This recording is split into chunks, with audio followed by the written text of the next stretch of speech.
Hello friends, welcome to class 10th और स्वागत है आपका मेरे YouTube channel education by Adil पर।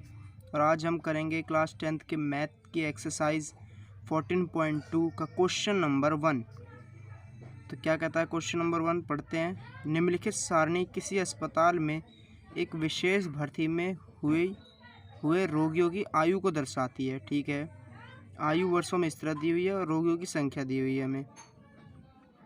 उपरोक्त आंकड़ों के बहुलक और माध्य ज्ञात कीजिए। हमें इसका बहुलक निकालना है और माध्य। चलिए निकालते हैं। दोनों केंद्रीय प्रवृत्ति की मापों की तुलना कीजिए और उनकी संख्या कीजिए। ठीक है, तो हमें मेनली जो काम करना है हमें इस क्वेश्चन में, वो हमें बहुलक एंड माध्य निकालना है। बहुलक और माध्य, तो चलिए निकालते हैं इसे।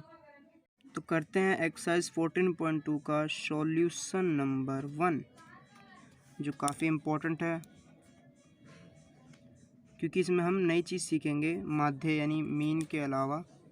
वो है हमारा बहुलक मोड। तो कैसे निकलता है मोड वो पहले बाद में समझेंगे, पहले मीन निकाल लेते हैं फटाफट। तो क्वेश्चन आयु वर्षों में दी हुई है हमें और रोगियों की संख्या। तो पहले वो कॉलम में क्या करते हैं, सिर्फ बुक के नंबर लिख देते हैं कि 5 to 15 जो में दिए हुए हैं। देन 15 to 25 फटाफट, 25 से लेके 35, 35 से लेके 45, 45 से लेकर 55, देन 55 से लेकर 65। अब इसके नीचे क्या करते हैं, टोटल। तो लिख दिया टोटल। अब बढ़ते हैं अपने सेकंड कॉलम की तरफ। तो इसके यहाँ पर डालते हैं, इसका नामकरण करते हैं। पहले इसका नामकरण करते हैं FI से। अब FI में वही लिखते हैं जो बुक में दिए हुए हैं। तो बुक में दिया हुआ है 6, 11, 21, 23, 14, 5। फिर देन इसका टोटल कर लेते हैं हम, सिग्मा FI 80। ये हो गए 2 कॉलम कंप्लीट। अब नेक्स्ट डालते हैं हम XI, क्योंकि मीन निकालते टाइम हम ऐसे ही करते हैं। तो यहाँ पे लिखा है XI कैसा आएगा, इन दोनों को प्लस कर कर और 2 से डिवाइड कर कर, 15 और 5 20 और डिवाइड करा 2 से तो 10। तो यहाँ लिखूँगा मैं 10। देन इसी तरह 20, 30, 40, 50, 60। अब आगे वाला कॉलम होता था FI XI का, सब बच्चों को पता है जिन्होंने मेरी पिछली वीडियो देखी होगी। तो मैं इन्हीं 4 कॉलम्स में मीन निकाल देता हूँ। अब इनको मल्टीप्लाई करना है FI XI को। तो 60, 220, 630, 920, 700, 300। देन लास्ट में टोटल, सिग्मा FI XI का टोटल कितना टोटल होगा, 2830। अब निकालना है हमें इसका मीन यानी कि माध्य। फॉर्मूला होता है जिसका सिग्मा FI XI अपॉन में सिग्मा FI। तो सिग्मा FI XI कितना दे रखा हमें, 2830 इज इक्वल टू अपॉन में 80। तो 0 से 0 कैंसिल आउट, 8 को डिवाइड करना है 283 से। तो हमारा आंसर आएगा 36.2। ये हमारा आंसर है। तो मीन हमारा निकल गया। तो अब हम निकालेंगे इसका दूसरा पॉइंट, जो कि है हमारा मोड यानी कि बहुलक। हिंदी मीडियम वालों के लिए कि बहुलक कैसे निकलेगा। तो बहुलक का निकालने के लिए पहले हमें कुछ चीज़ों की रिक्वायरमेंट है जो हमें फॉर्मूले में पुट करनी पड़ेगी। तो बहुलक का फॉर्मूला लिखने से पहले मैं इसकी कुछ चीज़ें आपको लिख के बता देता हूँ कि क्या क्या चीज़ों की हमें रिक्वायरमेंट है।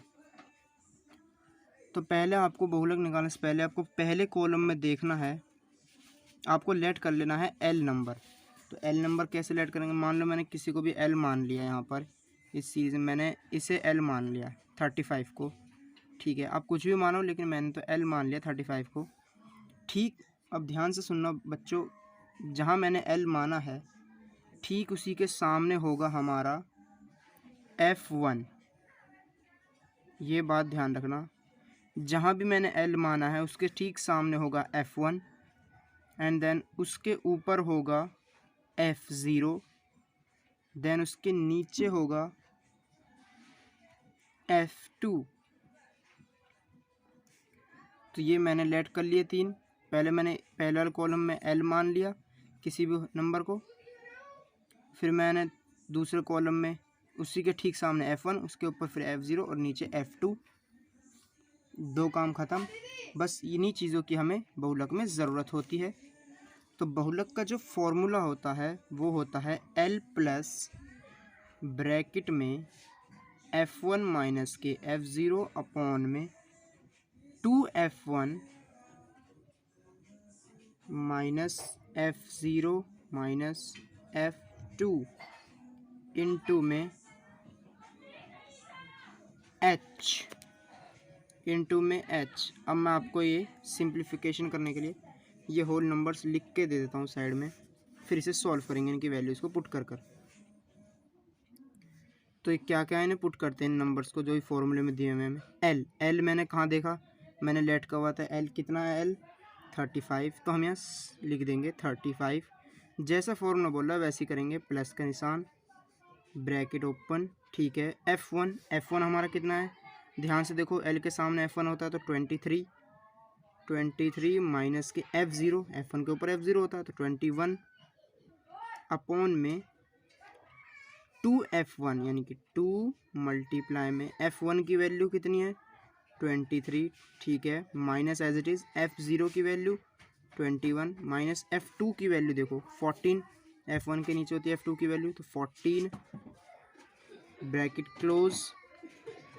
अब कुछ बच्चे कहेंगे ये H कहाँ पर है सर, आपने H तो बताया नहीं, क्योंकि मैंने पिछली वीडियो में अपने H बताया था। H होता है difference of column number first. जो डिफरेंस है कॉलम नंबर फर्स्ट का, सारों का डिफरेंस जो है वो होता है हमारा H। तो 15 और 5 के बीच में डिफरेंस कितना का है, 10 का। तो हमारा जो 10 होगा, जो हमारा H जो होगा सॉरी, वो होगा हमारा 10। अब इसे सिंप्लीफाई करते हैं।